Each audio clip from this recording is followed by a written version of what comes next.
কলকাতার যিশু, কবি নীরেন্দ্রনাথ চক্রবর্তী। লাল বাতির নিষেধ ছিল না, তবুও ঝড়ের বেগে ধাবমান কলকাতা শহর অতর্কিতে থেমে গেল।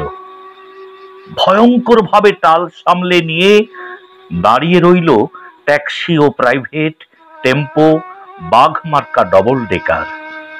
গেল গেল আর্তনাদে রাস্তার দুদিক থেকে যারা ছুটে এসেছিল, ঝাঁকামুটে, ফেরিওয়ালা, দোকানি ও খরিদ্দার, এখন তারাও যেন স্থির চিত্রটির মতো শিল্পীর ইজেলে লগ্ন হয়ে আছে।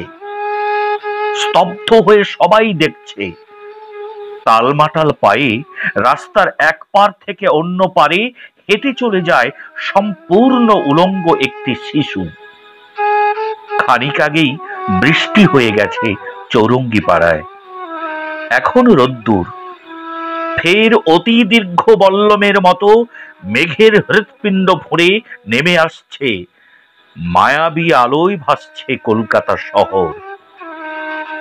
স্টেট বাসের জানালায় মুখ রেখে একবার আকাশ দেখি, একবার তোমাকে।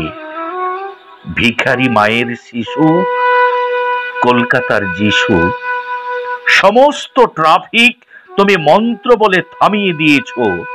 জনতার আর্তনাদ, অসহিষ্ণু ড্রাইভারের দাঁতের ঘষ্টানি, কিছুতে ভ্রুক্ষেপ নেই। দুদিকে উদ্যত মৃত্যু, তুমি তার মাঝখান দিয়ে টলতে টলতে হেঁটে যাও যেন মূর্ত মানবতা। সদ্য হাঁটতে শেখার আনন্দে সমগ্র বিশ্বকে তুমি পেতে চাও হাতের মুঠোয়। যেন তাই টালমাটাল পায়ে তুমি পৃথিবীর এক কিনার থেকে অন্য কিনারে চলেছ।